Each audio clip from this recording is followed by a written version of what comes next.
Welcome back to Celestial Forge.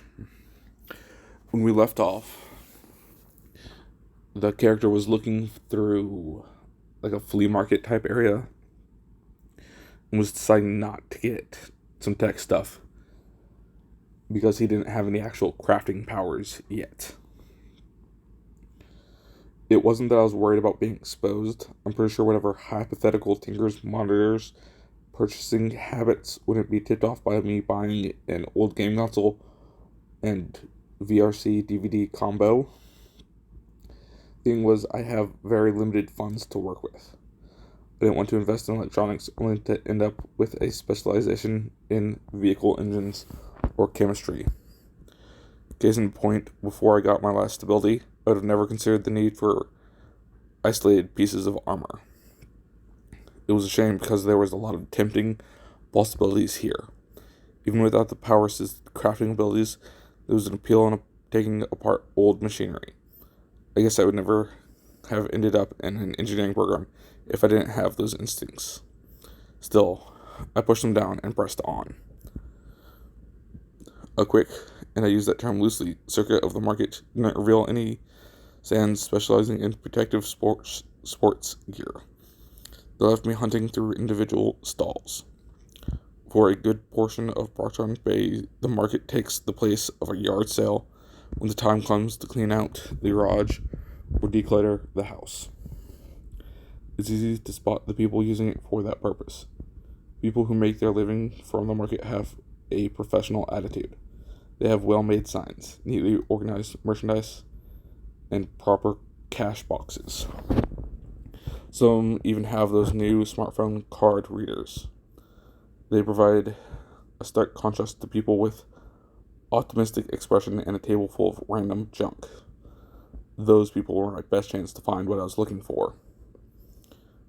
It also turned what should have been a simple shopping trip into an ordeal.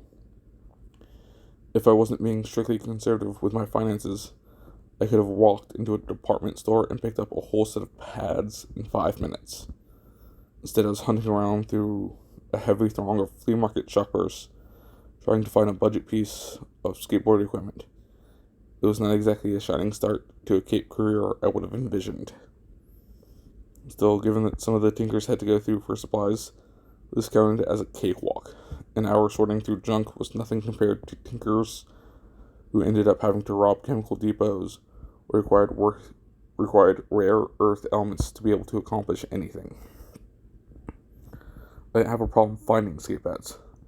The problem was every set I had found so far was child-sized. With that, I mean designed for a preteen or younger.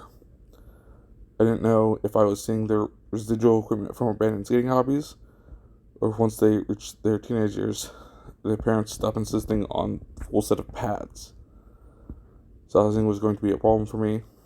I had my growth spurt late, but it had decided to make up for lost time in spades.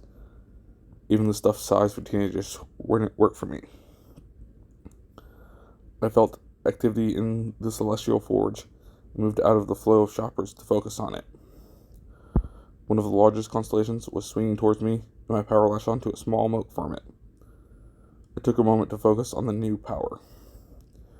The constellation was quality, and this particular power was called the Bling of War. This power didn't strictly give me any new crafting abilities or technical knowledge.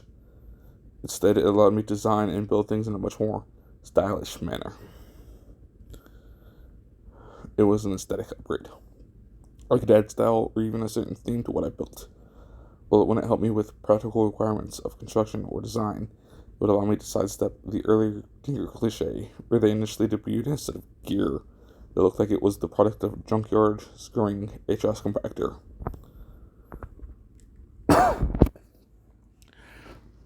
I'm going to stop there because my voice is still recovering from being sick. Thanks for listening.